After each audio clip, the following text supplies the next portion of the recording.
Evening all. Sending out the notification. We'll just let it do what it do. Finally got some official music here. Again, for those who do live broadcast, and just little note, just go on to YouTube, type in non-copyright music, and you'll be able to select from some pretty good music, no lyrics. You don't have to worry about trying to select something that has a particular theme. They have names and titles, of course, but you don't have to worry too much about that. And we'll talk more if you're interested on how to download the music so you have complete access to it yourself. But great tool. We'll start here in a few. But just enjoy the music, and we'll be looking at Luke chapter 15. Luke chapter 15.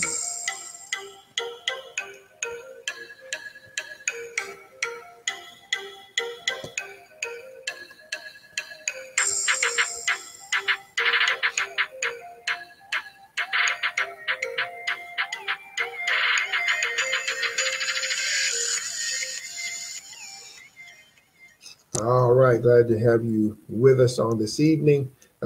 My name is Gabriel Matthews. As I imagine, if you've watched any of the programs, you know now.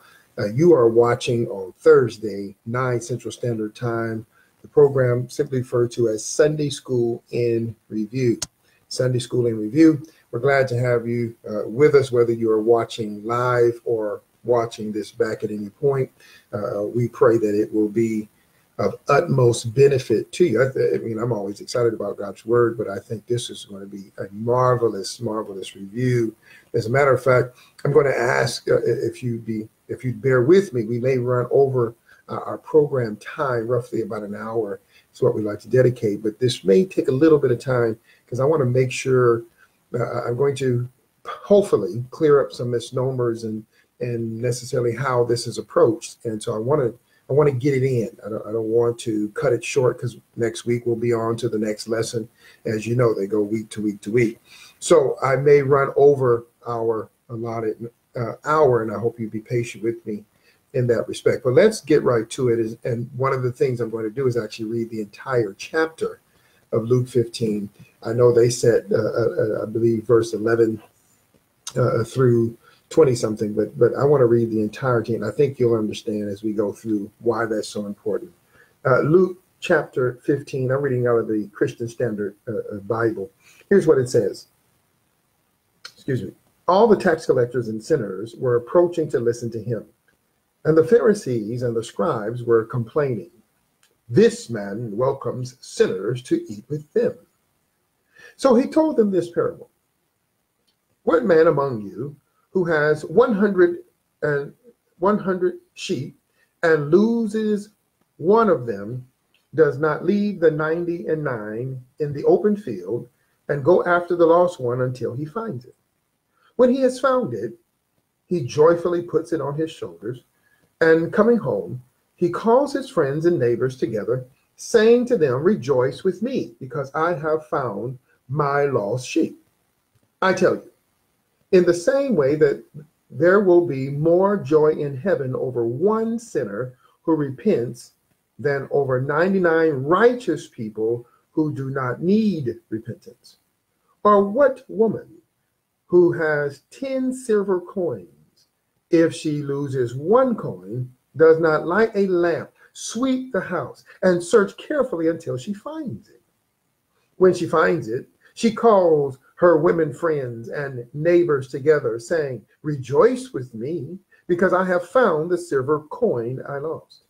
I tell you, in the same way, there is joy in the presence of God's angels over one sinner who repents. And I believe this is where they start. He also said, a man had 2 sons. The younger of them, said to his father, "Father, give me the share of the estate I have coming to me." So he distributed the assets to them.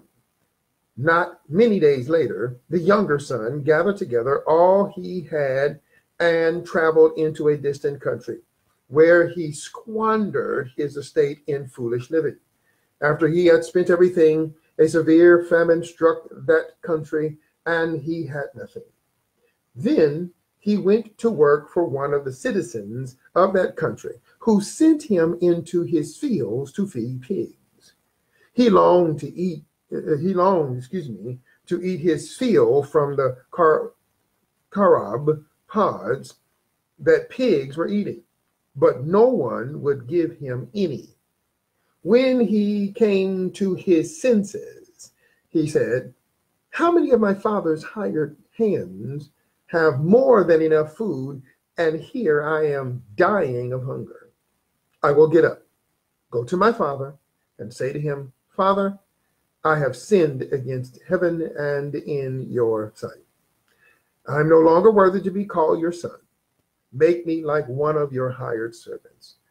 So he got up and went to his father. But while the son was still a long way off, his father saw him and was filled with compassion. He ran, threw his arms around his neck, and kissed him. The son said to him, 'Father, I have sinned against heaven and in your sight. I am no longer worthy to be called your son.' But the father told his slaves, 'Quick, bring out the best robe and put it on him. Put a ring on his finger and sandals on his feet. Then bring the fatted calf and slaughter it. And let's celebrate with a feast, because this son of mine was dead and is alive again. He was lost and is found.' So they began to celebrate. Now, his older son was in the field. As he came near the house, he heard music and dancing. So he summoned one of the servants and asked what these things meant. 'Your brother is here,' he told him, 'and your father has slaughtered the fatted calves because he has him back safe and sound.' Then he became angry and didn't want to go in. So his father came out and pleaded with him. But he replied to his father, 'Look, I have been slaving many years for you, and I have never disobeyed your orders. Yet you never gave me a young goat so I could celebrate with my friends. But when this son of yours came, who has devoured your assets with prostitutes and you slaughter the fatted calf for him, son,' he said to him, 'you are always with me, and everything I have is yours. But we had to celebrate and rejoice, because this brother of yours was dead and is alive again. He was lost and is found.'" He was lost and is found. May God add a blessing to the reading and, of course, the hearing of his word. Let's get right into this so we can again get this into your thinking and your hearing as you prepare for Sunday school this coming week. Now, again, they selected 11 through 24. I'm just going to call it what they call it, dealing with the prodigal son. But we may find that there may be a need to deal with that differently. The genre of biblical literature, we're actually going to deal with that in the lesson. So let me move quickly on. Elements of the story. And if you're like, what is this outline? Please listen to previous broadcasts and you'll get familiar with this outline. Let me move forward. We have the elements of the story, the characters, the setting, the plot, the conflict, the resolution or theme, or theme could be in either case. Characters, Jesus, clearly. And we read from the beginning so that we would understand who's there hearing Jesus. Would be two socio-religious or socio-political. Matter of fact, they can have all those elements. They are social in that they are in the public or in society. Socio-religious because they have religious implication, as we will see, and socio-political because amongst the Jews at that time there was no separation of church and state. And so indeed, and in fact, the social classes were also political in nature. They had very real political power or lack political say and power and authority. So socio-religious, socio-political, societally speaking, these groups were established. All right. So here we have that's the characters. That's the characters. The setting, location is unknown. We don't know, and scholars, of course, always try to answer the questions and try to. I tend to fall short. If the text doesn't tell me, then the text didn't want me to know because it didn't need for me to know. Moving on. Plot. Here we go. Jesus has apparently been invited to a meal. It seems to be because they made a comment in verse 2 about him eating with, not just being in the company of, but eating with. So it's possible this is a meal. We do know, however, it is a open area because all these different socio-political or socio-religious groups are coming together. Very important then that we acknowledge this in terms of the characters. So we here he has invited, which is not uncommon to invite a rabbi to come because, of course, rabbis have again, socio-religious and socio-political authority. Rabbis, if you remember from previous Sunday Schools in Review, were not just teachers, such as if you go to a school. No, these are teachers of a professor level, but teachers who also have interpretive authority. They interpret to their disciples who are under their tutelage. They interpret what the laws mean and the customs mean in terms of how they are to respond and literally live their lives. So they have tremendous significance. A professor, even in a university in our day and time, teaches a subject matter and is responsible for educating to a certain point and then passing you on. But you don't pass on from the rabbi. You sit under these major teachers, typically until you are ready to transition yourself into maybe a similar position. That being said, so it's extremely important to understand it's not uncommon to invite a rabbi, particularly depending on their level of authority, fame, on and on and on, to your place for dinner, particularly if you consider yourself, such as the Pharisees and scribes and the Sadducees and the Essenes, these social-political, social-religious groups to be of some note, as we will see. So they invite him. I'm gathering potentially it's some kind of eating circumstance. And again, the Bible is replete, particularly in the New Testament, in the Gospels, is replete with examples of teaching and preaching taking place in homes, often over a meal. Not very common. Matter of fact, our last week's lesson, when we looked at, I believe, Luke 14, was one of those cases. Okay, so it's not uncommon for that to happen. Sabbath day meals seem to be a common opportunity for such presentations by rabbis, especially Jesus, and our lesson may very well be an example of that. All right, let's move on. Conflict. Social classes. Enough said. When you talk about conflict, particularly when you're looking at it from a New Testament standpoint, and the Gospels in particular, you're really talking about social classes. Let's go deeper, though. Social class and religion often become bedfellows. Now, remember, this is not a separation of church and state. This is not America.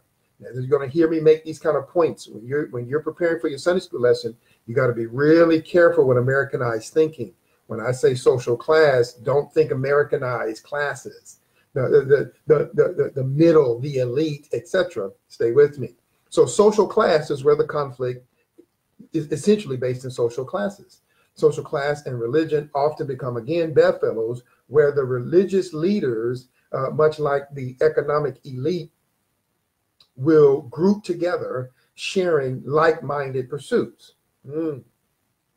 This creates contention or contentious environments when these social religious or social political classes come together in a manner the elite groups find unfavorable. They find it unfavorable to be around those who are elite, to be around. So it's not just rich and poor, and there really was no middle classes. But anyway, it's not just rich and poor. These are the rich who are also the political and religious leadership. Okay, These groups included the elders, they included the rabbis, they included priests, including high priests. So these classes were heavyweights. Or if you were not in those classes, the Pharisees, scribes, Sadducees, you were likely in extremely very low classes, as we know, as we talked about, tax collectors or publicans and sinners. We'll look at that a little bit in a minute. It seems to be a theme in this case, not a resolution, but a theme that Jesus himself is carrying forward. Here's the theme as I understand it. Rejoicing over the finding of even one who was lost. Let me do it again. The theme that seems to be in the entirety of the chapter, not just 11 through 24, but in the entirety of the chapter 1 through 32, is a rejoicing over the finding of even one who was lost. Keep that before you. Now, moving on to next major category, historical or background information. In this particular case, we have background information, very important, and we're going to look at the Bible genre in particular that is being employed by Luke and even by articulated by Luke, but used by Christ. Here it is. The word parables is translated from the Hebrew term mashalim, okay, in plural form, and mashal in singular. That's mashalim in plural form and mashal in singular. All right. This teaching instrument is unique to Jewish rabbinic literature, from which, when Jesus employed this instrument, according to a couple of articles I read, it is estimated that there were nearly 5,000 such types of short stories in existence at that time. I want you to let me slow down a little bit so that can sink. At the time that Jesus is in his earthly ministry, remember, the rabbi teacher is a religious leader, really, is a huge thing, especially among the Pharisees. Just want to throw that in. And so there are, gathering over the Hebrew Judean history, there are, is suggested by some, potentially 5,000 of these short stories that, as we'll define it here in a minute. Think about that, 5,000 of these stories for these rabbis to pull from, these stories to use, to do as an instrument in their teaching, and of course from a writing standpoint as a literary instrument. All right, so parable means alongside. Parable means alongside, in which two things were placed alongside each other in contrast of one another. And I just took out the word compare because I learned in one of my writing classes in college that compare is implied in the word contrast. You automatically compare to see if there's any contrast. Now, that's one of my professors going back 20 plus years ago. So in honor of my professor, we just use the word contrast, even though one of the articles I read says compare and contrast, but you don't actually have to use the word compare here. So a parable means alongside, in which, again, two things, two ideas, 2 points are placed alongside one another, which each alongside each other in contrast one to the other. So you can see where they do line up and where they may actually compete or come in odds against each other. By telling a story, a parable, a mashal, by telling a mashal or telling a parable, a story of some earthly thing. So a parable tended to be based in some earthly idea. However, it made some spiritual point that the rabbi was trying to make, or that the rabbi was setting out to make. Now think about it, 5,000 of these earthly based stories that were typically not dealing with necessarily some real events. These stories were often, as a matter of fact, based on a couple of sources, these were often exaggerated, hyperbolic. They were exaggerated stories to ensure that the points got across. Exaggerated stories. So 5,000 of these by the time Christ comes on, estimation, 5,000 of these short hyperbolic or exaggerated stories that rabbis like Jesus, including Jesus, could use to make a spiritual point, but looking at it from an earthly standpoint. Okay, hopefully I'm driving that home. You should know what a parable is real well, at least foundationally speaking, by the time we're done. So that being said, why were they done this way? Well, the rabbi would often nuance or tweak these often exaggerated stories to ensure that their point got across.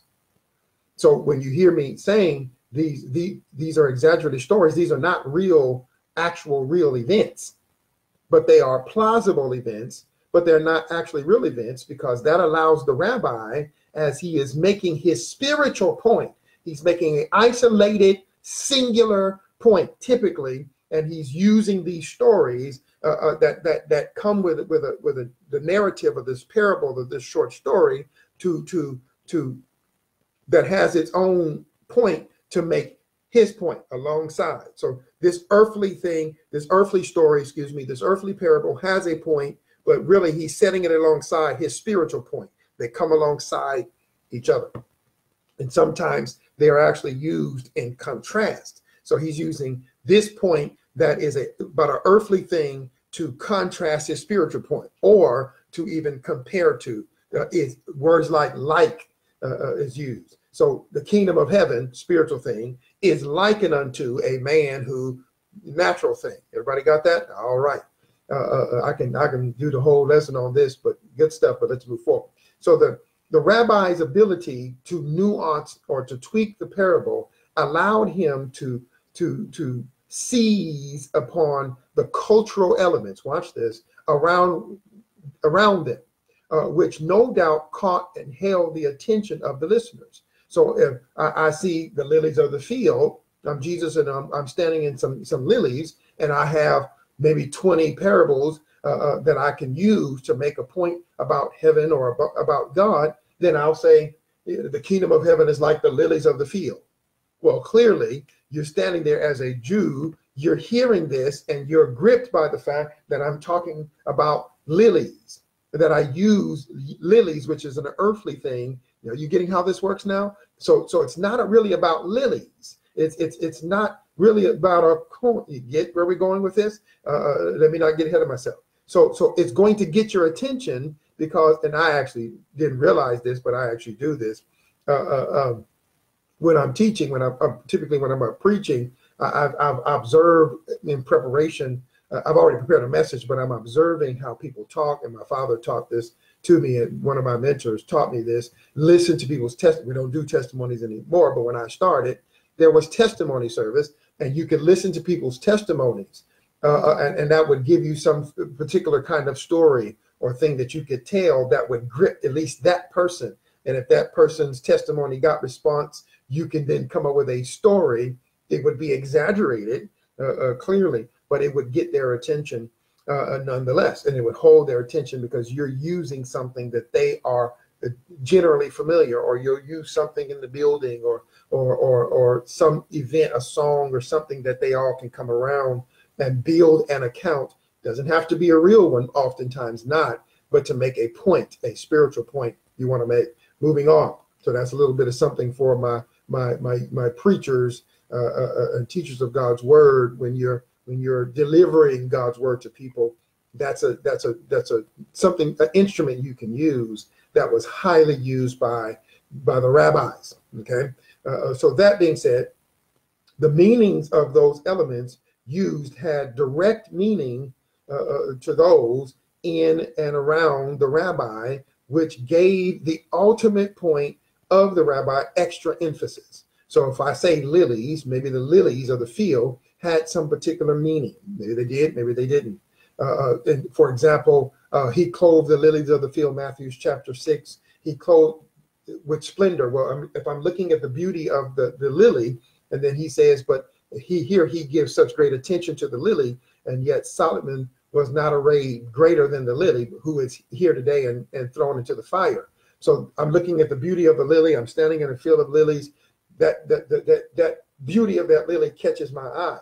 It's not about the lily. It's about be anxious for nothing, but he's going on to say, do not worry or be not anxious. Matthew chapter 6, 24 through 34. He's really talking about how God can provide. But I'm seeing the beauty of the lily, and wow, God provided this lily such beauty. What can he do for me? And Jesus is saying Solomon wasn't even arrayed even anywhere close to the beauty of that lily in terms of nature. Now, it's not to get off into nature. Yes, because aren't lilies, they're my favorite flower. That's not the point. That's not the point. He's just using it for emphasis because they will see the beauty of the lily as he is giving attention to it. And I'm just saying lily, that's the one that keeps coming to mind. It's not in my notes, but it's one I can grab easy because it's right there. So it gives emphasis because the thing, those elements in the story have its own meaning. Now, you got to be careful here. Let me make this point. I'll make it again. You got to be careful because, again, parables are exaggerated stories. They have the elements in those stories, those short stories, have meaning to the audience around. So when we're reading it as now, I know we have people in other countries, on other continents and in other countries. Let me be careful here. When we're reading it as modern day readers, we have to be careful not to assume the meaning, because we have to try to understand what they would have understood. They wouldn't have seen it the way we see it, culturally speaking. And again, remember, the rabbi would take cultural elements, things in their culture. Well, we know that most modern day cultures are just dramatically different than in that time. So let me move on. In other words, sheep, coins, and sons would no doubt have been considered highly important to Jesus' audience. Why? Because those are part of his parable. But again, we can't extend that to try to put hard meaning. If you've been listening to me, you realize, unfortunately, well, let me move on and we'll make that point later. It's a significant point. We'll make it later. But hopefully you're already kind of knowing where I'm going with that. The theological perspective, and if you're new here, just stay with me. The theological perspective that I gathered in my study and research of this passage is that Jesus at no point was ever merely anything, but was both fully God and fully man. They call this the hypostatic union. Fully God, 100% God, 100%. He was man. He's never just merely anything, never just merely. He's a mere man. No, he's mere. Well, you can't use merely with God. That just makes no sense. Let's look at Luke chapter 4, as a matter of fact. For example,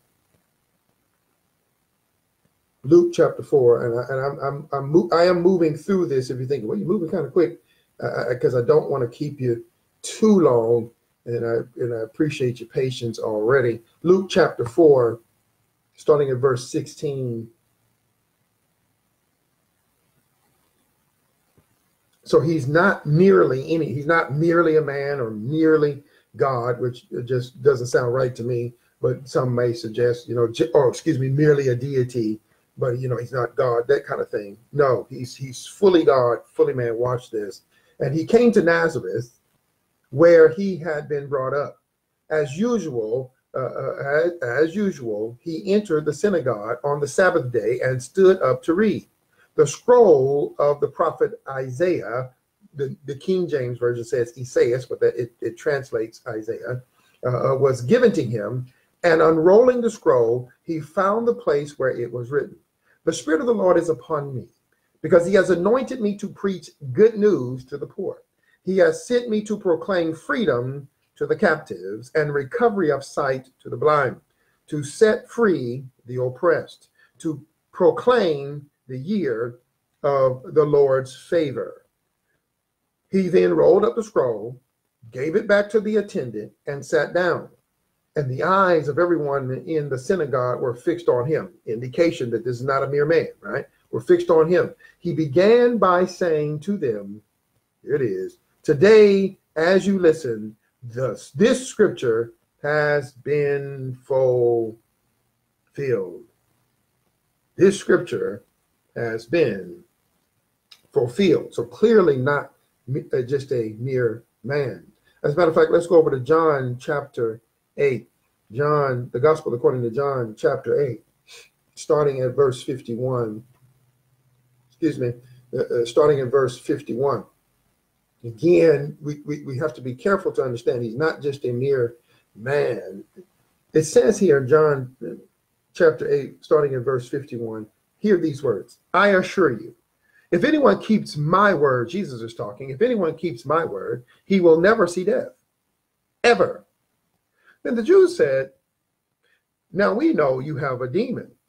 Abraham died, and so did the prophets. You say, if anyone keeps my word, he will never taste death ever.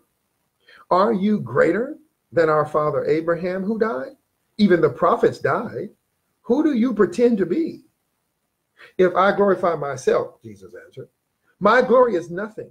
My father, you say about him, is your God. He is the one who glorifies me. You've never known him, but I know him. If I were to say I don't know him, I would be a liar like you.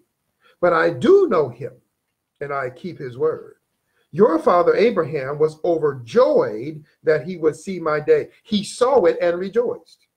The Jews replied, you aren't 50 years old yet, and you've seen Abraham? Jesus said to them, I assure you, before Abraham was, I am. Before Abraham was, I am. And just for the sake of it, verse 59, at that, they picked up stones to throw at him because Jesus was hidden. But Jesus was hidden and went out of the temple complex. He was not, ladies and gentlemen, by any stretch of the imagination, a mere man. In our selected text, they desire to hear him. They all come together. These different social, political, social, religious classes or groups come together. They come together to hear him. Remember in Luke chapter 4, when we get down to 19, 20 in particular, he got through reading and they were all just astonished. This happened oftentimes. He would speak and they would just be mesmerized. They would be astonished. So they wanted to hear him. That's what our text tells us. So in our selected text, they desire to hear him. They recognize his uniqueness, as we read, but either couldn't understand him or simply they refused to embrace the truth of his greatness. They either couldn't understand him or they refused to embrace the truth of his uniqueness. Watch this in John chapter 3. John chapter 3. I thought this was fascinating to make this point, really to drive this point home, if you will. The Gospel according to John chapter 3. It says in verse 1, there was a man from the Pharisees, ironically the same social class that's having an issue in verse 2 of our lesson. There was a man from the Pharisees named Nicodemus, a ruler of the Jews. So see, social, political, ruler of the Jews, social, political, social, religious. He's a Pharisee. That's a religious, more or less a religious group, but it definitely had some very real, powerful political individuals in it. Anyway, verse 2. This man came to him at night and said, Rabbi, we know that you have come from God as a teacher, for no one could perform these signs you do unless God were with him. As a teacher, because no one could perform these signs as you do. Stay with me. Jesus replied, I assure you, unless someone is born again, he cannot see the kingdom of God. But how can anyone be born when he is old? Nicodemus asked him. Can he enter his mother's womb a second time and be born? Jesus answered, I assure you, unless someone is born of water and the Spirit, he cannot enter the kingdom of God. Whatever is born of the flesh is flesh. Whatever is born of the Spirit is spirit. Do not be amazed that I told you that you must be born again. The wind blows where it pleases, and you hear its sound, but you don't know where it comes from or where it is going. So it is with everyone born of the Spirit. How can these things be? Asked Nicodemus. Are you a teacher of Israel and don't know these things? Jesus replied. Are you a teacher of Israel and don't know these things? Jesus replied. Nicodemus comes to ask a question. Jesus clearly indicating that he is of a different sort. He's not simply a teacher come from God. Did you get it? They didn't seem to quite grasp it. And then, of course, in the account we're looking at, and several that we've already looked at in the last several Sundays, they either didn't grasp it or they just refused it. I want to make this note, and it's not a part of the review, but I just think it's important to drop this in.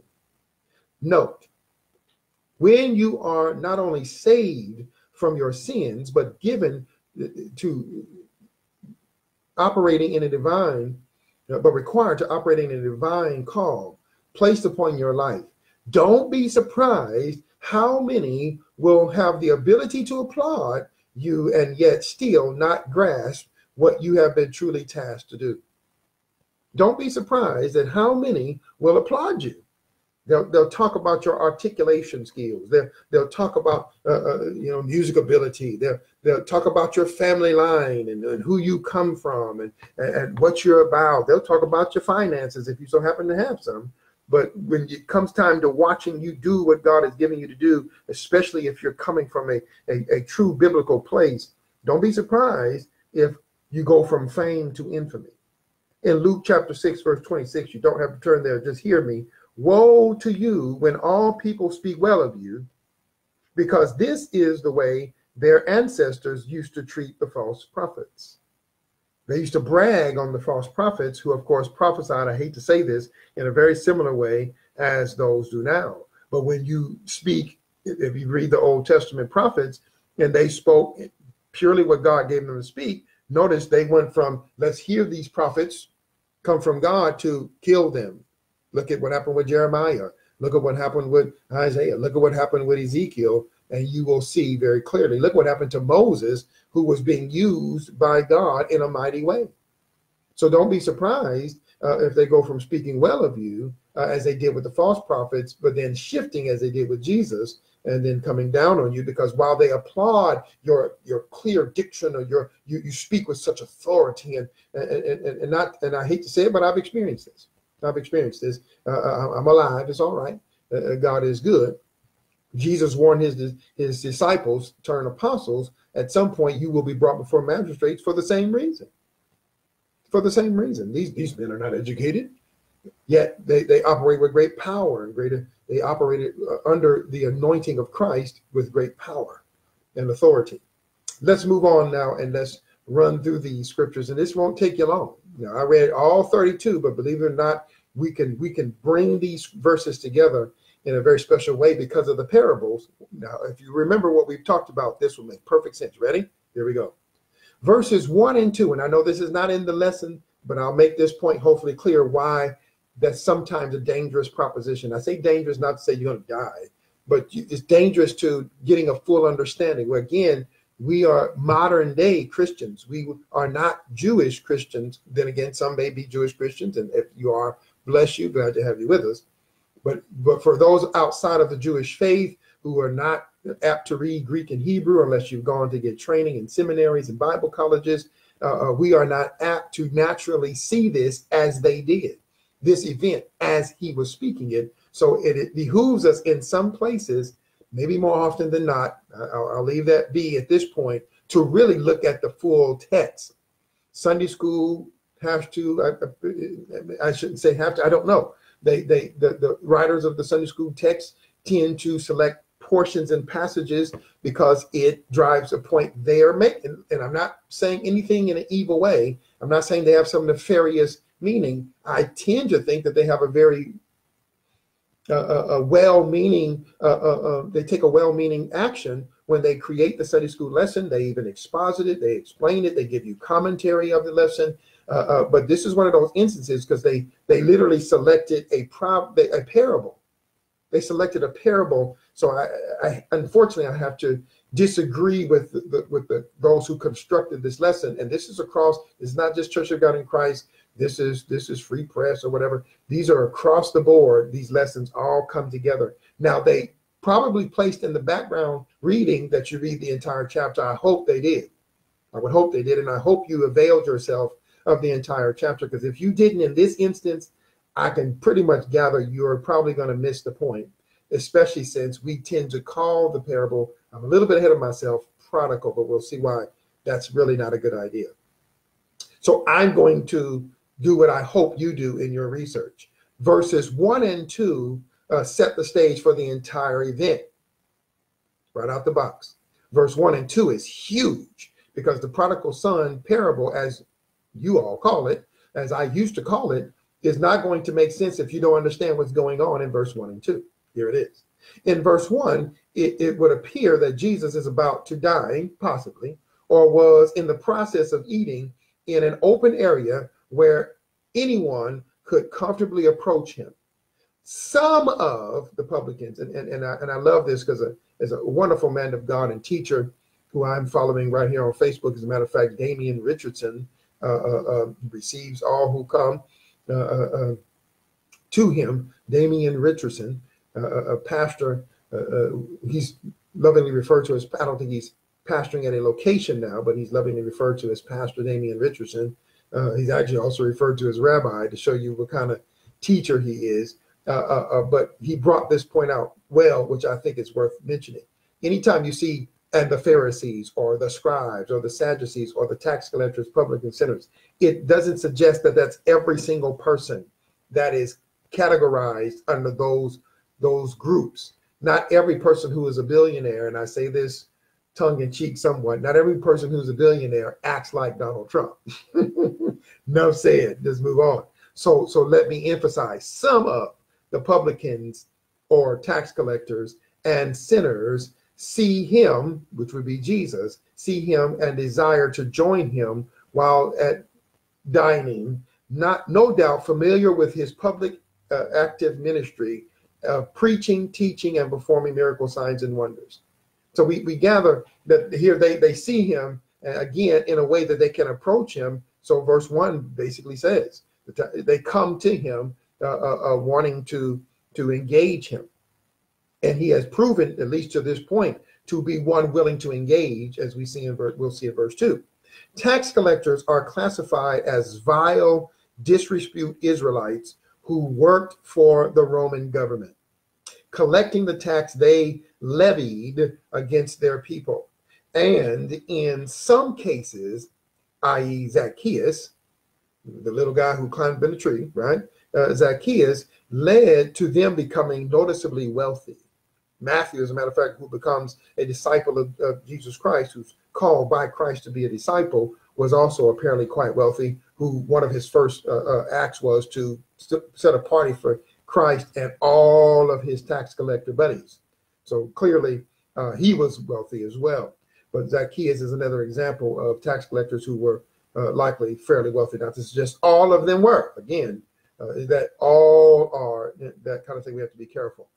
Okay, which leads to them becoming noticeably wealthy. Therefore, for this, they were classed as equally the lowest class possible, sinners. So you seldom see them connected to sinners, publicans and sinners, tax collectors and sinners. Very important. Let's move. Sinners as an accepted classification. Catch that. Sinners as an accepted social, political, social, religious classification. Not just, hey, you sinner.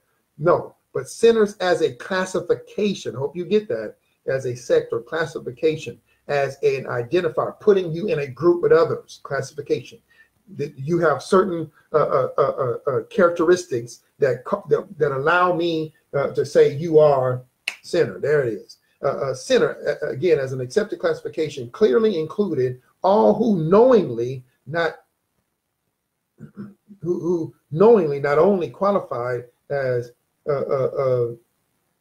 uncleansed from their righteousness, or as uncleansed from righteousness or unrighteousness under the scope of the Mosaic law as interpreted by the religious leaders of that day.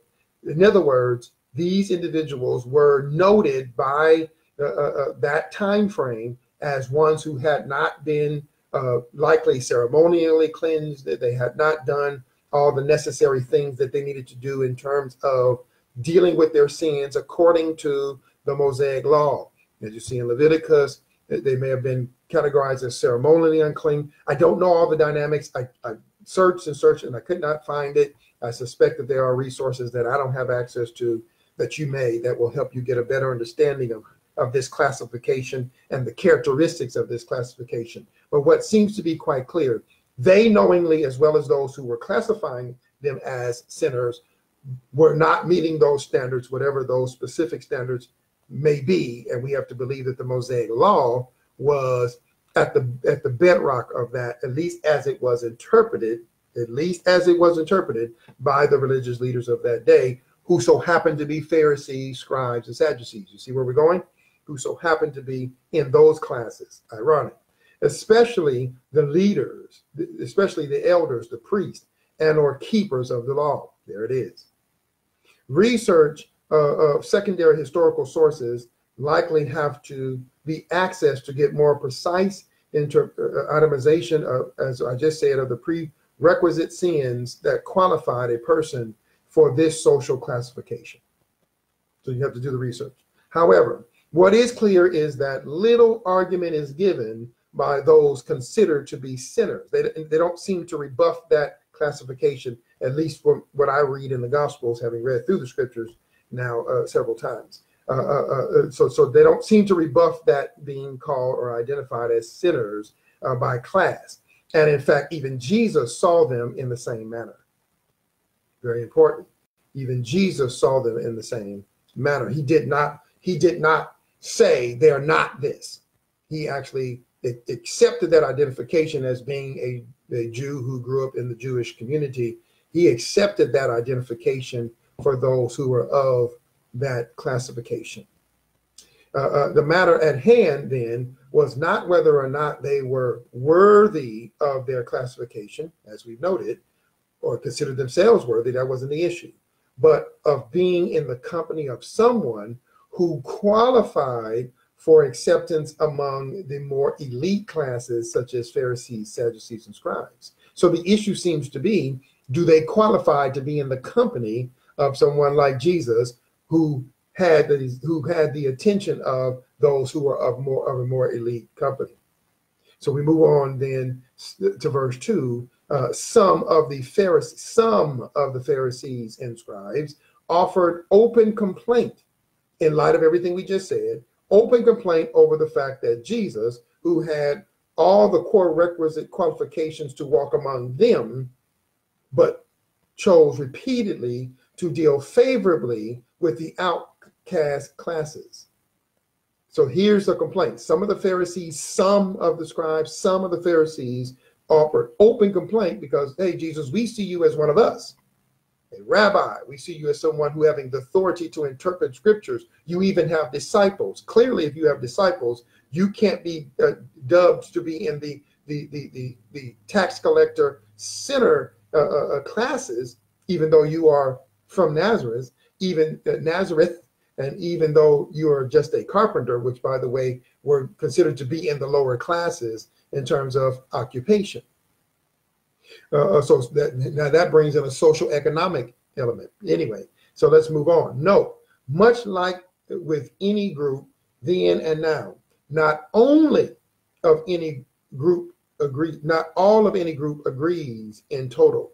There were Pharisee members who highly regarded Jesus and did not strictly hold to the more militant attitude of others. And we read earlier, a man by the name of Nicodemus, who came to Jesus, but notice, at night. There were Pharisees, there were those of that social class who looked favorably upon Jesus. And when Paul had been converted, notice he also, being a Pharisee of Pharisees, looked favorably upon Jesus as well. In fact, these Pharisees and scribes sought to hear Jesus. Even these, who would eventually gripe about the audience, sought to hear Jesus. But simply hated the fact that he insisted on including the social outcasts, acknowledged sinners, and vile tax collectors working for the Roman government. Why do you consider them, Jesus? We want to hear you, but we don't want to hear you with them. We don't want to hear you with them. Now let's get to the juicy. That's that, but you got to have that to understand the parables and the which follows, which essentially is parables. So verses 3 through 32, ready? In one continuous message, addressing what occurred in particular in verse 2, where the complaint happens, if you recall, all the Pharisees and scribes were complaining, this man welcomes sinners and eats with them. This man welcomes sinners and eat with them. So everything in 3 through 32 is on the basis of what we just read. This man welcomes sinners and eats with them. Jesus offers, in light of that, verse 3, offers 3 parables to make one singular point. Again, parable means alongside. He's going to offer 3 earthly based short stories, parables, having a point that is going to give rise to his spiritual point, bringing in there a contrasting, in this case, actually more a comparing type of environment, type of situation. Ready? So here's the singular point. Let's just get it right out there. Luke chapter 19, verse 10. Here it is, point blank. For the Son of Man came to seek and to save the lost.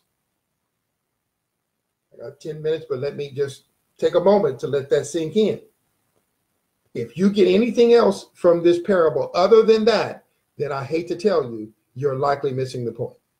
If you're flushing out all this about the Son and then the Hebrews and the Jews and how the Father and all that, those are nice nuanced things. Those are things that you give some attention to, but it cannot hinder the ultimate point of this rabbi. You must not make your own point. You must preach what this rabbi's point is. His point is quite clear, for the Son of Man, Jesus, came to seek and to save the lost. That's the point of Luke 15. That's the point of actually much of the Gospels. That's it. So again, if you're tail spinning off, I don't care if you're looking at the parable called prodigal, which again, I believe we shouldn't do that, but we'll see in a moment. If you get any other point from this, then you don't understand how parables work, and you are what is called allegorizing. You are probably looking at the coin. Okay, the coin is no, don't do that.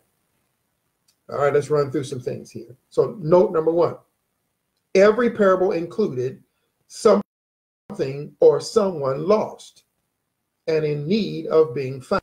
So there was no need just to isolate, no disrespect to the ones who created the lesson, but there really was no need to leave off any parable because each one of them had similar elements. One thing, they all had someone lost. The lost sheep, the lost coin, and the lost sons. The lost sheep, the lost coin, and the lost son. Stay with me. Note number 2. Someone desired that what or who was lost be found. Every single parable. It was undoubtedly their singular focus. The shepherd left 99 safe sheep in the sheepfold out there in the grazing meadow. It was an enclosure in a sheepfold. 99 was safe to seek one lost. The woman sought the one lost valuable coin. Clearly a valuable coin to her, swept the house, the valuable coin. And then the father waited patiently for the younger son and to return, and then went out to the older son to seek him. Waited for the younger son and then went out to the older son. We'll see how that works out in a minute. And finally, note number, I believe, 3 is the return of that which was lost merited a party of great significance, which clearly proves that whatever was lost, whatever it was within the confines of each short story, was valued by the one who lost it. It was valued by the one who lost it, which means the point is not about what happened with the prodigal son. Go out there and do, your people go out there. That's not it. That's not about the coin. What are you going to say about the coin? It's laying over in the ditch. No, it's not that. Yeah, that's sheep. Sheep, they be out there. No, it comes down to the Son of Man, for the Son of Man came to seek and to save the lost. And when they are found, whatever that is, it is to great rejoicing, to great rejoicing. Note further, in fact, it is never a party of one. If you read each parable and how he concludes each one, it's never a party of one. Others are called together in celebration of even one item or person having been lost now lost, now being found. There's a great celebration, and that you rejoice right there. He comes to seek to save those who are lost, and not just to save them, but to rejoice. But to rejoice. Now, there are some differences. Remember, some nuances, some tweaks, and some differences. Excuse me. The differences in the last parable from the first two are of notable importance. It's important to note that in the first two, there is something or someone, something, and a sheep and a coin lost, and then sought after and found. But let's look at the differences. One, the father does not go out from the house to seek the youngest son in the way that the shepherd and the lady set out to find that which they lost. And number two, there are two lost in the last parable as opposed to the first two parables, where there's one sheep and one coin. So again, there is the father does not go out to seek the son, and there is two lost as opposed to, and of course I got to make that case, but I assure you I will. The father, the first thing is the father does not go out. The father noticeably does not set out from the house to find his son, but awaits his return. Interesting. The implication here is obvious in that the father undeniably knows, the father undeniably knows his son, and despite all the bad and wrong choices, hear me, despite all the stuff that's itemized in the exaggerated story, he made it as bad as he possibly could. He spent his substance with prostitutes, and then he wanted to eat what the pigs were eating. Jesus made the story as bad as he possibly could. It's exaggerated, the worst of the worst of the worst. There was no way they were going to hear that and not be gripped by that as Jews who were sitting there realizing that the most degrading career of that time, and probably still to this day to some extent, is prostitution. So here, this son who is prized in his father's eyes would go and take this substance and spend it in such a way, and spend it so frivolously that he has nothing. Let me move on quickly. But he knows his son so well that despite the bad choices, he knows with confidence he's going to return. Interesting, he's going to return. We see this foreknowledge example by Christ when literally he tells Peter that he would sin against him by denying that he even knows him. He tells him, before the cock crows, you will deny me. Twice, you will deny me 3 times. You are going to say, you're going to lie. You're going to bear false witness. You're going to tell a lie. And yet, here's what he says. And when you have been converted, what? You're going to lie, Peter. You're going to lie. But I pray for you that your faith fail not, because the devil desires to have you that he may sift you as wheat. So when you have been converted, with absolute confidence, he doesn't say, now I hope you're converted. I'm praying you're converted. No, and when you have been converted, he goes on to say, strengthen your brother. Despite all of his disciples deserting him upon his crucifixion, he called his disciples to come together. He knew they would return, and even that they would eventually not only return, but he knew that they would die for his sake. Consider further John chapter 10. Consider this further, John chapter 10, the gospel according to John chapter 10. Some of you probably can quote it. Chapter 10, verse 16, that says, but I have other sheep that are not of this fold. I must bring them also, and they will listen to my voice. Then there will be one flock and one shepherd. And other sheep I have, which are not of this fold. Them also I must bring. And there shall be one, they will hear my voice, and there will be one flock and one shepherd. No, see, he's just saying they're already saved. No, you can't be saved without hearing God's voice. You can't be. So in other words, he's saying that even though they are in their sin, when the time comes and I call them out of darkness and call them out of darkness into the marvelous light, guess what, ladies and gentlemen? They will hear me and they will know that they are mine and I am theirs, and they will come. I already know. I already know them. It speaks to the sovereignty of the Father. It speaks to the fact that the Godhead already knows who will respond. I know we don't like it. Some, they cleverly try to work that. No, they're going to make a decision. And then once they make a decision, you don't realize you're playing with the sovereignty of God. Ladies and gentlemen, he already knows. Well, but you're taking my choice. You want to hold on to choice that desperately, that's on you. But he already knows, which is why he looks over at Judas in the same respect and said, it had been better you not been born. You are not going to respond. Even though he felt bad, his feeling bad led to him killing himself, ladies and gentlemen, not turning back to Jesus like the other 11 did. He said, Peter, and when you have been converted, you will be converted, Peter. You will. Perseverance, the preservation of the saints. Let's move forward. This parable includes a second one lost. Now, stay with me now. This is good stuff. Despite being in the house with his father, the elder son was just as lost. Verses 29 and 30. But he replied to his father. Listen to his language. He tells you he's lost. And Jesus is crafty with his language, because remember who's sitting there listening, verse 2. Remember who's listening. But he replied to his father, look, I have been slaving many years for you, and I have never disobeyed your orders. Yet you never gave me a young goat so I could celebrate with my friends, not with my family, not with you, Dad, but with my friends.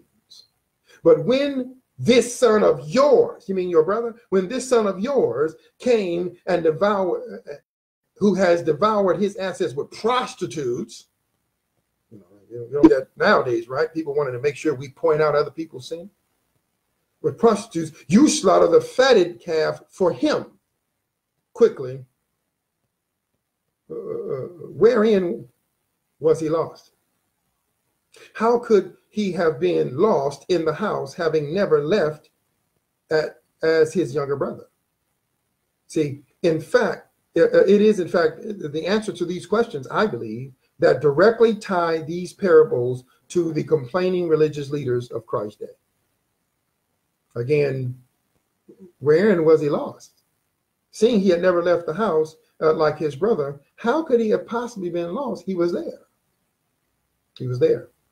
In their legalism, believing within themselves that they have not broken one of God's precious and holy laws, they in actuality had broken the two most important. Matthew, I know I'm over time, and I appreciate you gracing me with that. Matthew, go with me, 22. Matthew 22. I want you to see this for yourself.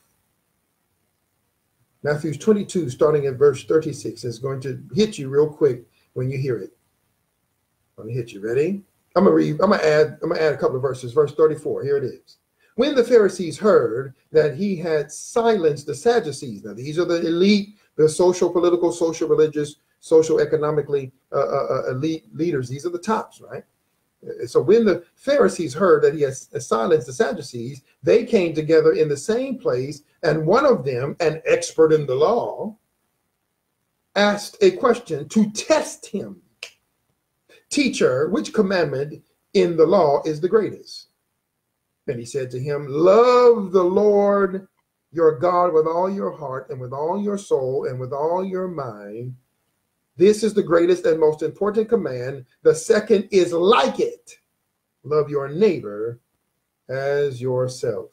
And all the law and the prophets depend on these two commandments. All the law and the prophets depend on these two commandments. Quickly over to 1 John chapter 4. 1 John chapter 4. Oops, I went to the Gospel according to John. Always get me on that. 1 John chapter 4. 7 and 8 says, dear friends, let us love one another, because love is from God. And everyone who loves has been born of God and knows God. The one who does not love does not know God, because God is love. Because God, and there's many passages I could read, but let me just keep it there. They offered loveless service to God. I've slaved. Remember how he talked? I've slaved for you, and I did this, and you didn't do for me and my friends. You didn't do for me and my friends. They offered loveless service to God, and like the elder son, believed that by works they merited the Father's response, even believes who they were, even believed who they were, and what they had achieved in the social religious context was their justification before a loving God and Father. Ladies and gentlemen, it was not just that they were lost. They weren't lost because they went out and they did what the younger son was doing, what the publicans and the sinners. Get it now? That's why you had to look at the whole thing. If you just focus in on 11 through 24, respectfully speaking, you're going to completely miss the whole point, because the elder son, unfortunately, is still, the elder son's sin is still true today. A proud look. 6 things, no, 7 things God despises or hates.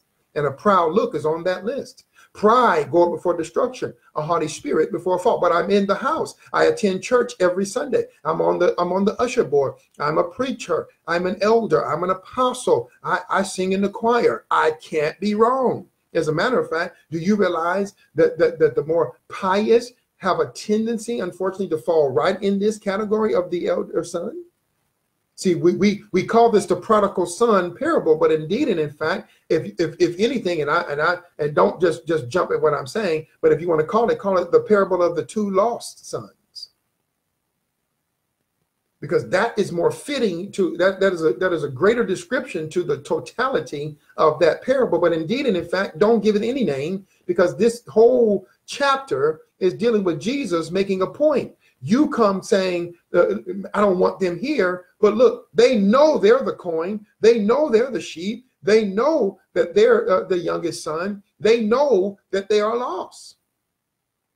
And they are coming because in the day that you hear my voice, harden not your heart. They have heard my voice, literally in their case, and spiritually, and they have come. Notice, he that has an ear to hear, let him hear what the Spirit is saying to the church. They have heard the Spirit of God. They have heard Jesus in their day, and we have heard the Spirit of God.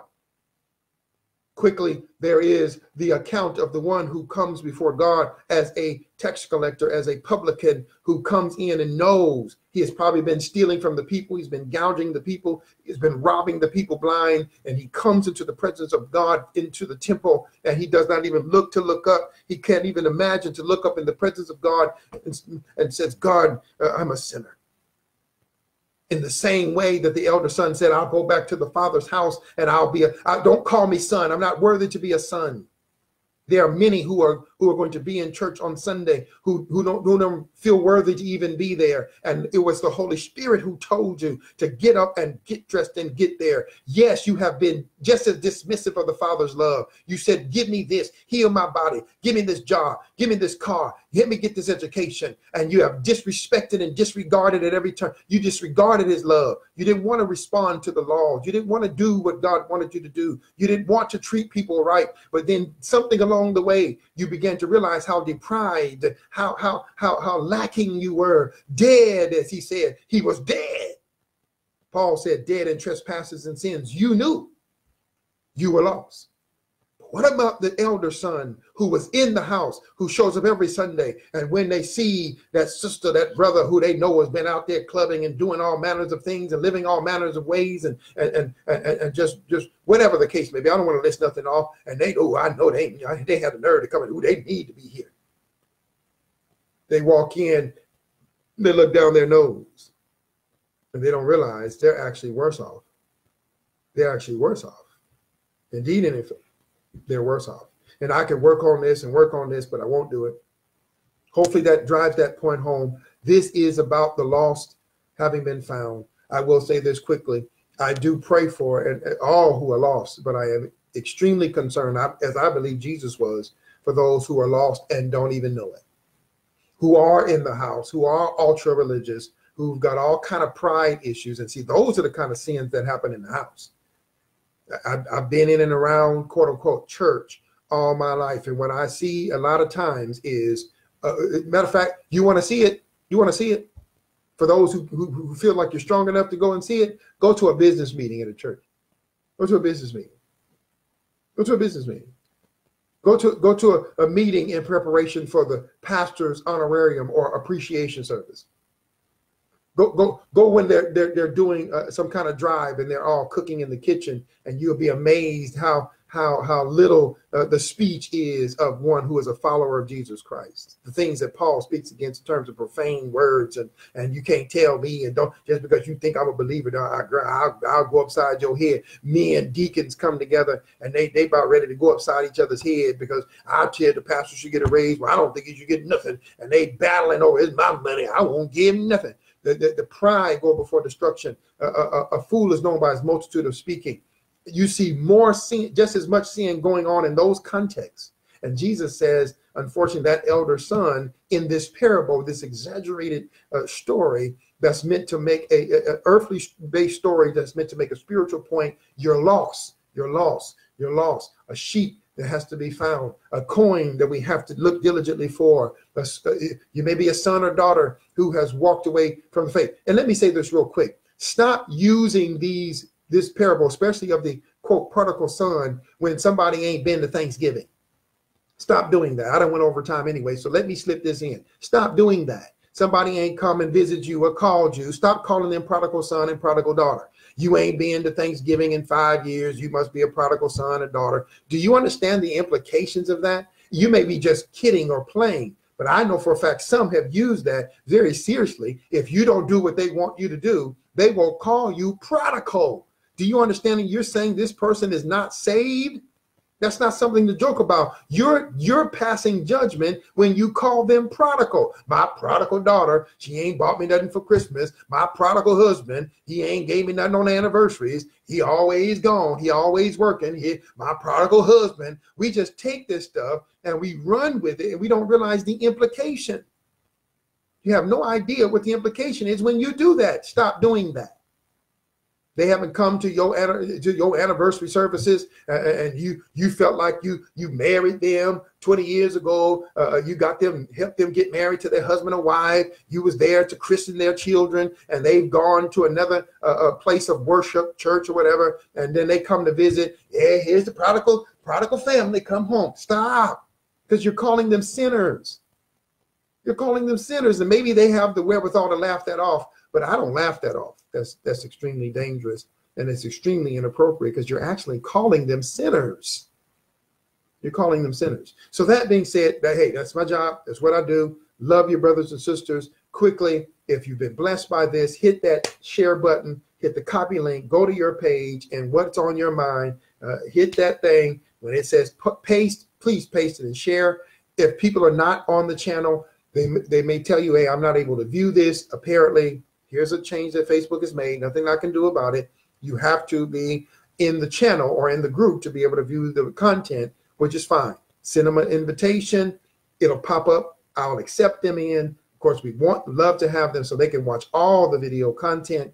Keep praying for us. We are working diligently to get these videos downloaded, which we are now doing successfully thanks to the laptop. And we are going to get them uploaded on YouTube as soon as we possibly can. It's quite time consuming, but we thank God for the time to do it. So keep us in prayer. If you just feel led to contribute to the ministry, I am full-time in ministry. God is blessed. The lamp of luxury, but that's not the issue.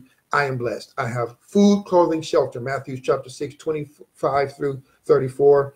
That's what he promised he would do. Supply all my needs. My needs are supplied. My son's needs are supplied. Thank you. So if you feel like God is encouraging you to bless the ministry, I won't get into give to your local church. And, look, if God tells you what to do, do it. And if there's any conviction there, and you need to talk about it, we can talk about it as well. So I'm not speaking in terms of hey, you give me, no, I'm not setting any denominational amount or any monetary number that I need you to give. Just as God moves you to give cheerfully, give full of joy, and bountifully give. In other words, give with great joy. I don't care what the amount, give with great joy.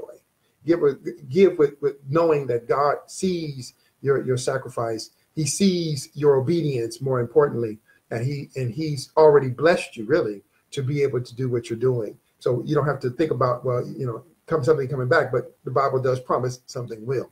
So you don't have to worry about it. God's going to keep his promise. So if God moves on you to do something, we have the information posted right in the group, right up top.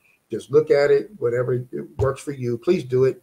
And I believe God will bless you. Matter of fact, he's already blessed you. All right, brothers, sisters in the Lord, be blessed. We'll see you next Thursday on Sunday School in Review. I'm Gabriel Matthews, your host, and glad to have had you with us.